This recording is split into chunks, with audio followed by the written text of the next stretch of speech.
by non-scientists as mystery lights. Folklore, however, has assigned special meanings to these eerie lights. When the light is seen in graveyards, they are called corpse lights. They also are said to appear wherever a tragedy is to occur. From Storytelling, an Encyclopedia of Mythology and Folklore, by Josefa Sherman. Hey y'all, so today we're going to head out to Arkansas and explore a mysterious ghost light that locals say have been appearing around some old train tracks for almost a century. But before we do that, let's do a little bit of housekeeping here. Last weekend we had our very first live event down here in Franklin, Tennessee, and man, it was a blast. The weather couldn't have been any better, and it was so much fun getting to chat with people about their favorite episodes, stories that they have personal connections to, suggestions for future episodes, the whole deal. It was absolutely wonderful. So thank you to everyone who came out to see me, and I hope we'll do some more events in the future, so thanks again for coming out. Now, I also want to congratulate our newsletter subscriber, Anna Bryany, for winning a signed copy of The Feminine Macabre Volume 3. So if any of y'all were waiting to buy one because you were hoping you'd get my sister's autograph, well, just head over to Amazon and get it now because honestly, Brienne still hasn't even sent me a free one. So congratulations, Anna, and thanks for listening. Now, if you still really want a signed copy, Brienne and I both are going to be at the Haunted America Conference on June 24th and 25th. Now, it is already sold out, but we're considering doing some type of meet and greet in the St. Louis area on the night of the 25th. So if you're interested and would consider maybe coming out, please head over to the live events page on our website and sign up with your email so that we can gauge how many folks would attend and if it's even worth setting up. Now, I don't have any specifics on this yet, where, when, or how, but if enough people are interested, we'll definitely make it happen. We will be at that conference on both Friday and Saturday. And if you do happen to have tickets to it, please come by and see us. Get Brienne to sign a book for you. We'll have some there. So without further ado, I think it's time to head on over to Arkansas and explore the mystery of the Gurdon Light.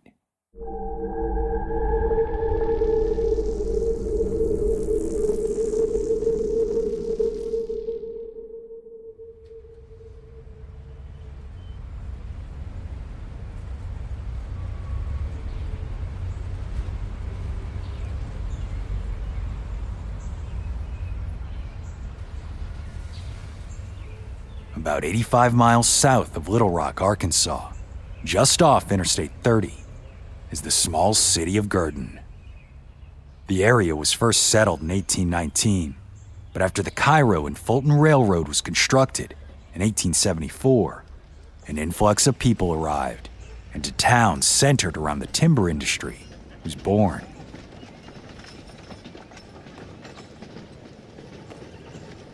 By 1880, Gurdon was officially incorporated in Clark County, and over the following decades the town grew, but after years of profitability, the onset of the Great Depression and the decline of railroad travel, the Arkansas community seemed doomed to end up nothing more than an old, forgotten timber town. But Gurdon is unique, for it's the birthplace of the, quote, oldest industrial fraternal organization in the nation, the International Concatenated Order of the Hoo-Hoo.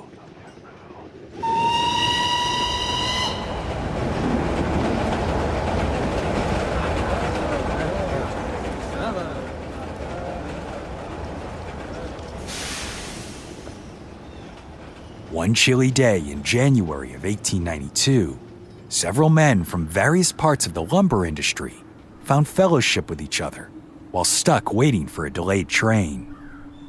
Their conversations grew, and the order was born with the belief that, quote, competitors are better thought of as colleagues and friends, where your word is your bond, your handshake is a promise, and face-to-face meetings have deep value. Of course, the Hoo-Hoo's traditions are somewhat tongue-in-cheek, but the social organization has survived to this very day, and their international office and museum is now located right there on Main Street in Gurdon, Arkansas.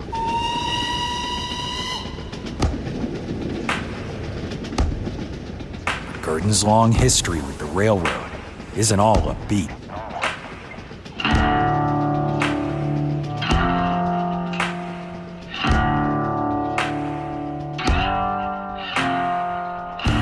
According to local lore, the soul of a man who was murdered here in 1931 may in fact still remain to this day, as many residents claim that he continues to restlessly wander the old tracks, purportedly in the guise of a ghost light that is now considered one of Arkansas's most well-known paranormal mysteries.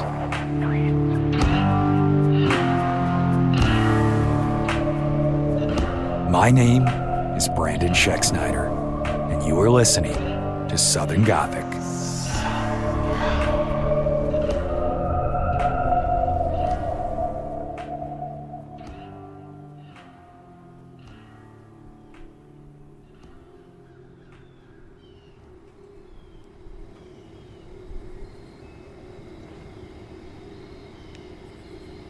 For almost 100 years, an unexplained luminous apparition has purportedly appeared to hundreds of individuals in a remote area several miles outside of Gurdon, Arkansas. Eerily, these accounts have all taken place along a 4-mile stretch of track for the Missouri Pacific Railroad, and according to locals, they continue on to this very day, over and over again, without fail. It is known as the Gurdon Light.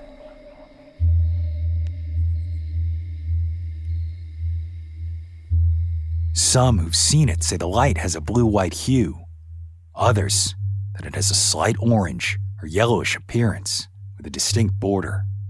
But almost every single witness of the phenomenon agrees that the mysterious light floats between 1 and 3 feet in the air, slowly moving through the trees and along the train tracks, sometimes swaying back and forth in a rhythmic motion. Often, witnesses say that the light is spotted for a mere moment before vanishing, only to reappear again behind them and move forward, seemingly chasing the onlookers away. In 1975, newspaper columnist Brad Bailey wrote of a trip he took to Gurdon. In the November 12th issue of the Hope Star, he wrote, "In Gurdon, I was told by several people that the chances of sighting the ghost were about 100% if one traveled the track at night. The light is said to be so easily observable that area people turn out by the dozens every week to observe the phenomenon. Of the 10 or 15 people I talked to on the subject, only one was found who did not claim to have seen it at least once. All the rest were able to go into detail about it. From the consensus, the light hovers over the track on dark nights, disappearing, then reappearing behind observers. It is white and looks pretty much like a flashlight, some say. Others hold that it looks more like a gaslight. One fellow said it is white at first, and then bloody red." By the time of Bailey's article, numerous attempts had been made to capture the light. However, no real evidence has ever been obtained by either cameras or video. Then, on December 9th, 1994, an episode of Unsolved Mysteries aired with images that they claimed to have been evidence of the Gurdon Light. This time-lapse photograph was taken in November by an Unsolved Mysteries photographer. It is apparently the first time that the strange phenomenon, known locally as the Gurdon Light, has been captured on film. A few days later, the photographer returned to the railroad tracks. He waited till nightfall and recorded this mysterious light.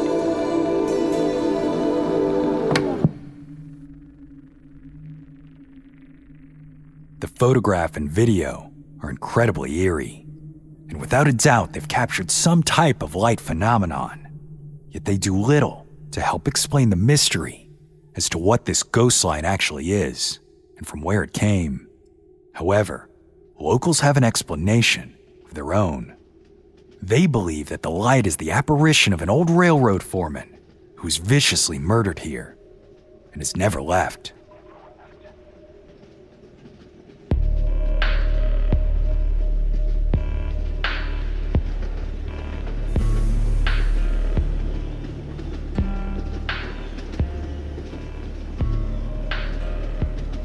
On the morning of December 4th, 1931, the wife of railroad foreman William McLean alerted the Gurdon marshal that her husband had not returned home from work the night before. And she was concerned, for it was not like William to not come home. McLean worked for the Missouri Pacific Railroad, and inquiries into his whereabouts soon indicated that he hadn't been seen since he got to work the night before. Soon enough, the local marshal brought a man by the name of Louis McBride in for questioning. McBride was a longtime resident of Gurdon, and he worked as a member of the section crew under McLean's supervision. But suspicion began to fall on him as folks started to notice he had been acting quite strange since the foreman's disappearance. Sure enough, McBride folded rather quickly under intense questioning, admitting that he'd in fact murdered his supervisor and informing the marshal of where William McLean's body could be found. With the confession in hand, the authorities rushed to the site and found a grisly scene.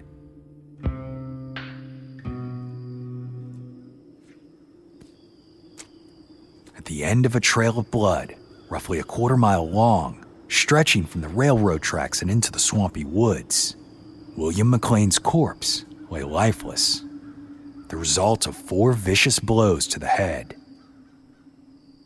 Tragically, it seemed as though McLean actually survived the initial attack and attempted to get help by crawling his way through the woods towards town, but eventually he succumbed to his wounds.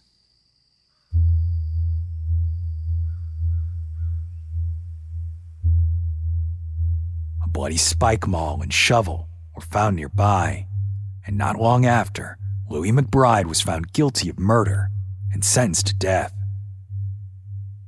He was executed by the electric chair on July 8, 1932, at the Little Rock Penitentiary.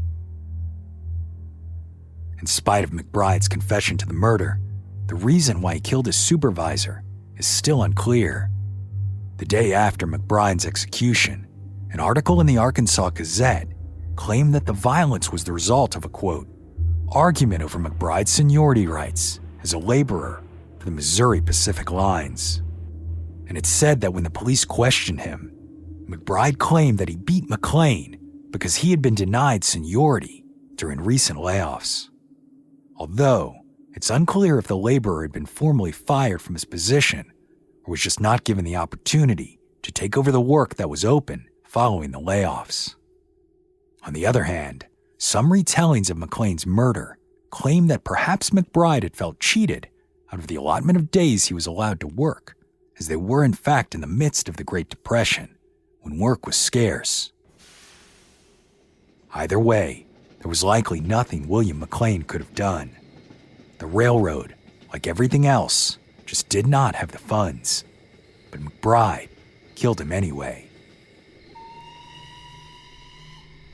But there's one more possible cause that folks have speculated on for William McLean's murder. On December 3rd, 1931, the day before McLean's death, a freight train with 14 cars derailed just south of Gurdon, Arkansas.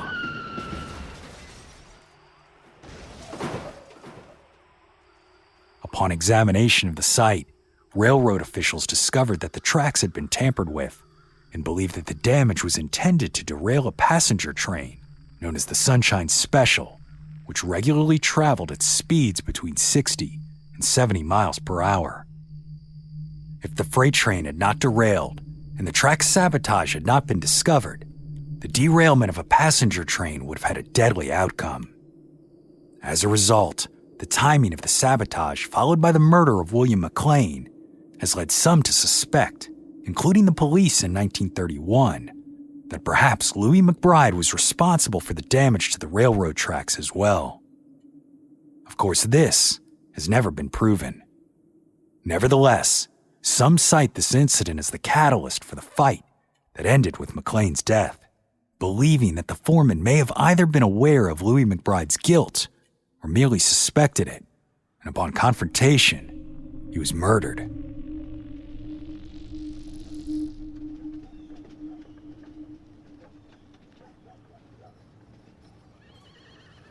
The murder of William McLean caused quite the sensation in the relatively small and peaceful town of Gurdon, Arkansas. But it wasn't long after that stories began to circulate about the mysterious apparition hovering above the tracks at night, the place where William McLean took his final breath. So folks soon began to wonder if this strange light might in fact be the foreman himself, still walking his nightly route, guided by his outstretched lantern. After all, some legends do say that he died with his lantern still clenched tightly in his hand.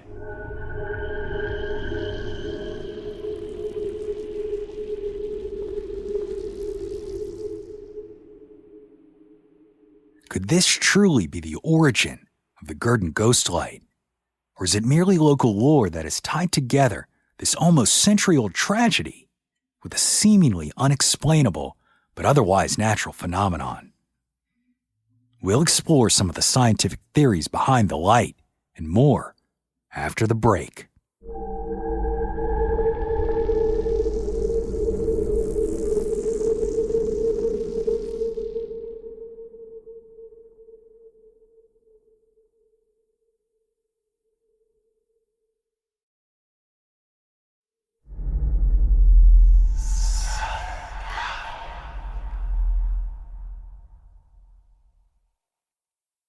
The Gurdon Light is one of Arkansas's most famed paranormal phenomenon, and following its appearance on Unsolved Mysteries in 1994, it's attracted the attention of more than just the locals.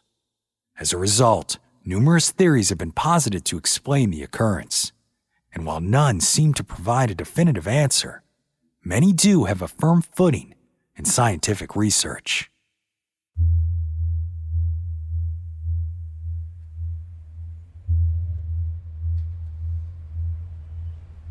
Perhaps the most obvious, but quickly debunked theory is that the orb is simply the reflection of headlights from cars as they travel along Interstate 30. But the problem with this hypothesis is that if the light was indeed first seen in the 1930s, it predates the modern interstate, which was constructed in the 70s. In addition, the location where the light is seen most frequently is several miles away from the interstate, with a hill situated between them. Attempts have been made to test this idea, though, but in reality, the frequency and duration of the ghost light's appearance does not align with the amount of traffic passing Gurdon.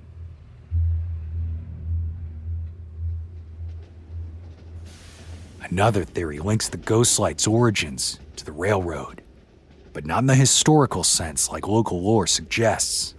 Instead, it is believed that the light may be caused by something called the piezoelectric effect. This natural occurrence comes from, quote, the ability of certain materials to generate an electric charge in response to applied mechanical stress. The result is a shifting of the positive and negative charge centers, thus producing an external electrical field. One such material that experiments have shown accumulates charges in this way is quartz crystal, a rock commonly found in the Earth's crust. When under such stress, these crystals can glow from the increased electric charge, an effect that may seem otherworldly. Some say this is what occurs in Gurdon as trains travel over the stretch of old railroad track, resulting in the infamous ghost light.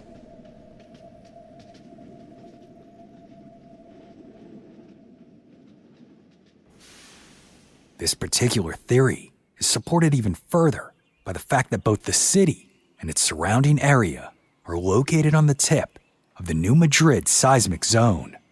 Yet in spite of this hypothesis being rooted in science, it cannot be definitively confirmed, as attempts to study the Gurdon Light using instruments that detect electric current have all failed, resulting in inconsistent evidence that the electric current necessary to create the light exists when the light appears.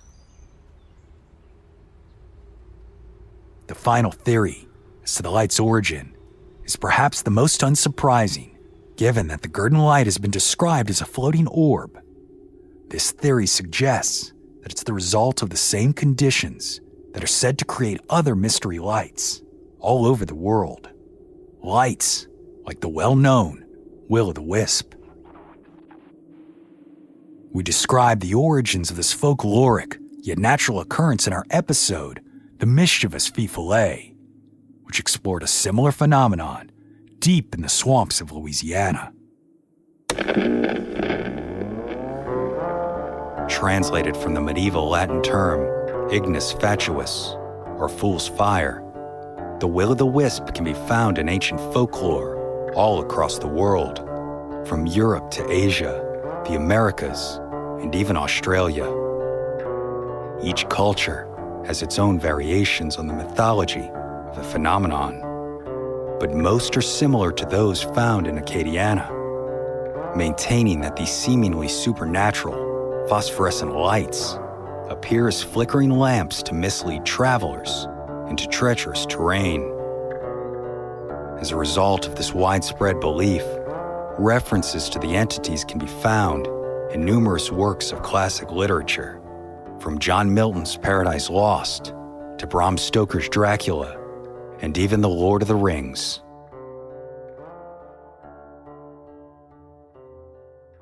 But while these tales all claim that the will-o'-the-wisp is a supernatural entity, modern science provides a trustworthy explanation as to the real origins of this fiery spirit, contending that these phosphorescent lights are nothing more than a mixture of gases found in marshes, swamps, and cemeteries, which spontaneously combust in the presence of oxygen. These gases, including methane, carbon dioxide, and numerous compounds containing phosphine, are produced in the soil by decaying organic matter.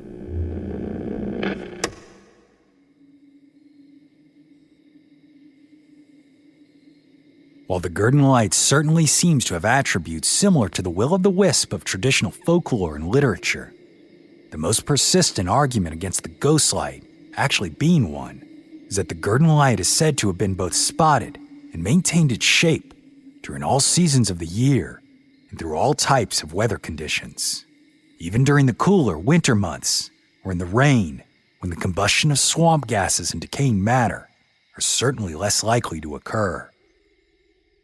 Either way, it seems that science has yet to pin down a definitive explanation for this mysterious phenomenon, and until it does, we are all left to wonder if the Gurdon Light may in fact be the apparition of the old railroad foreman continuing to wander, lantern in hand.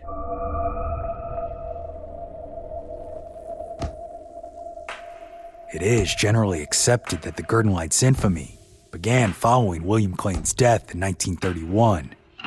But if any of these sightings were reported in the local newspapers, they're not currently available to confirm the claim. The earliest locatable newspaper reference that we could find in digital format was Brad Bailey's 1975 personal account in the Hope Star. However, he writes that he originally heard about the orb in, quote, an article from a back issue of the Texarkana Gazette. Of course, this timeline, or lack of earlier publications, doesn't necessarily negate the claim, as it certainly would have taken time for this piece of local lore to be cemented in the community prior to its first appearance in print. But cemented in the community is certainly what has happened to the mysterious phenomenon. Because as local Mary C. Burns claims on Unsolved Mysteries in 1994, the whole town has seen it at some point in time, and it's not a figment of anybody's imagination. It does exist. It is there. What is it? That's the question.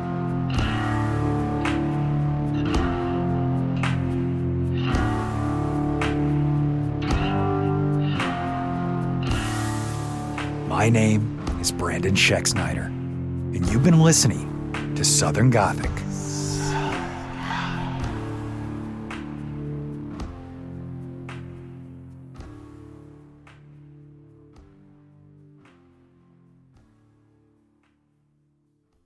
Southern Gothic is an independently produced podcast created by siblings Brianne and Brandon Scheck-Snyder with the support of listeners like you. This month, we'd like to thank our most recent Patreon supporters, Late Wall, Samuel Rahonek, Marcia Sanders, Jill Sargent, Karen Ligon, and Aaron Riley. If you're interested in joining us and receiving additional content, including ad-free episodes, head over to our Patreon page today. The link is in the show notes. Lucky Lady Shack.